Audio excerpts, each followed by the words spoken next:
Meat City, baby. Hello and welcome back to Meat City Gaming. JD here with another episode of Battle Bites here in World of Tanks on the console, and today we're wrapping up the Earn Op for the American Dream Machines. And after the dust has settled, yes, I still think this event was the best one we have had from World of Tanks on the console since its inception. I can't think of a better one. I've been around since the beginning, and everything about this op seems to have been done in a really smart way that made the op a lot of fun. You had an extra long length so that people who needed to take a break during the event were still able to keep up with the prize that they wanted to get. I myself was out of town for a long weekend and also was moving during a second week of this event, and I was still able to hit my target. And so that was awesome. And speaking of targets, there were multiple ones. You could pick how aggressive you wanted to be and pick the reward that you wanted to pursue here. There were a number of premium tanks available at different tiers with different levels of investment of time and skill needed to get. And then there were silver options or boost ops or some other things like that. Lots of options to give the players the freedom to choose what they wanted to go after, the time they wanted to spend, and the tanks that they wanted to use to pursue those goals. No restriction on nations or tiers or anything else. So really great event. Hats off to Wargaming for putting this one together. But after spending all the time, I did achieve my goal. I got the Lycan T71 variant, and I'm really excited about it. Feel free to let me know what tanks you thought you were going to pursue at the beginning of the event and what you actually ended up getting. Did you reach your goal? Did you surpass it? Did you lower your expectations as you were grinding your way through this? But no event is perfect, and so I think it might be helpful. It seemed like there was a ton of positive feedback from the event, and I think Wargaming got that message that people really like this event, and so I think they'll put something together very similar to this in the future. So with that in mind, I do want to try and highlight a couple of things that I think could be looked at and possibly improved on to make this great event a little bit better. And the biggest thing for me was tied to the need to perform at a really high level. So you got points in this event by placing within the top 5 XP earners on your team, which is great. You didn't need to be on the winning team, you just had to perform well on your own team.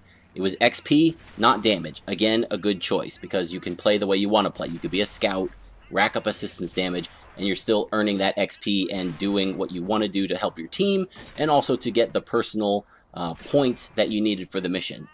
But the biggest thing that I found that was a detriment to the event was, even though you weren't forced to pick certain tanks based on nation restrictions or anything else, there was still a heavy incentive to stick to just a couple of tanks, namely the tanks that you perform the best in.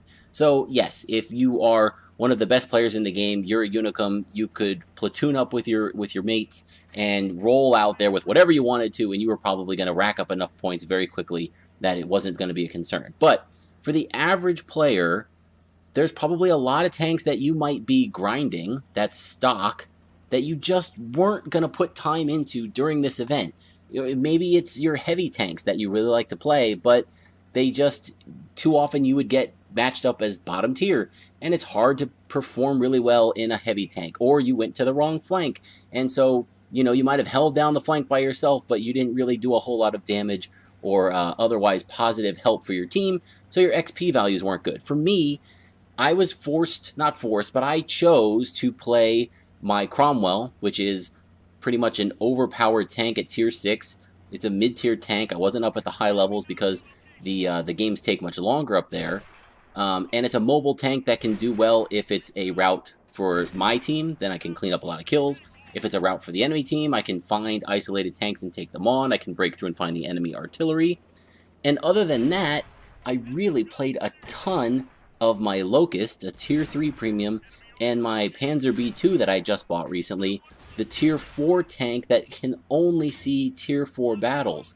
And man, I just played a whole lot of those tanks, and I feel bad about it because I've played long enough that I don't belong down at those low tiers. Now, I think a lot of people were down at those low tiers, so it wasn't like all seals were being clubbed, but there were a lot. There were a lot of people that are playing the game at these low tiers because they don't have a choice.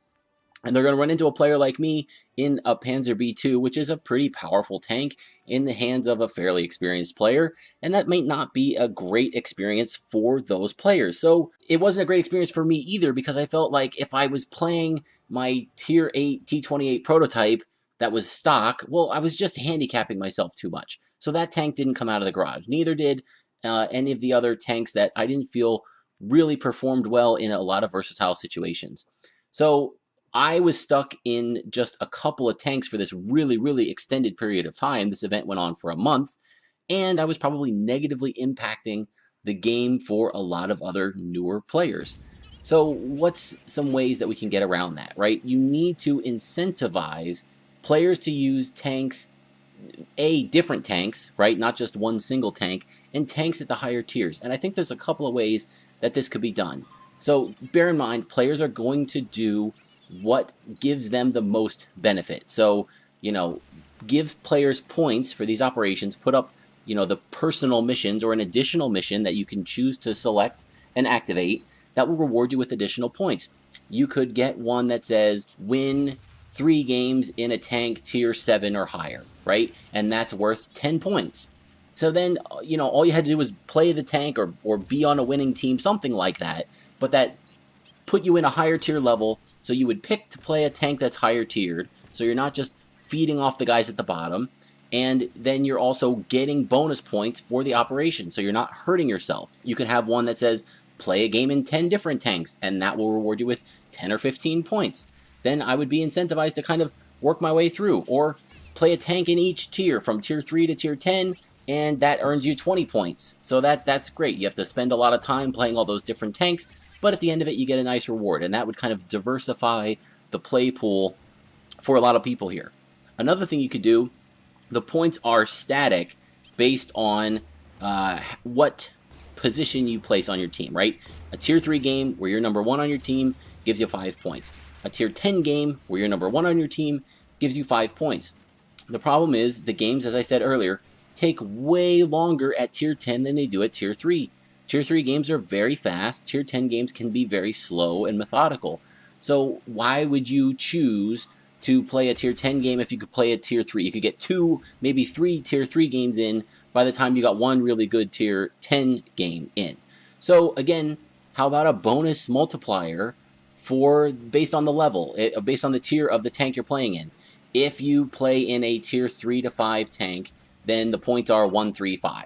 If you play in a tier 6 to 8 tank, then the points are 2, 4, 6, right? Fifth place is 2 points.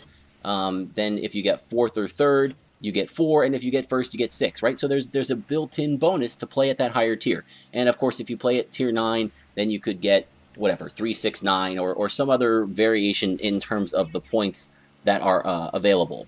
So that way you're incentivizing people to play their higher tier tanks, you're getting the experienced players up out of that low B pool, and I just think it would make a better experience for everyone.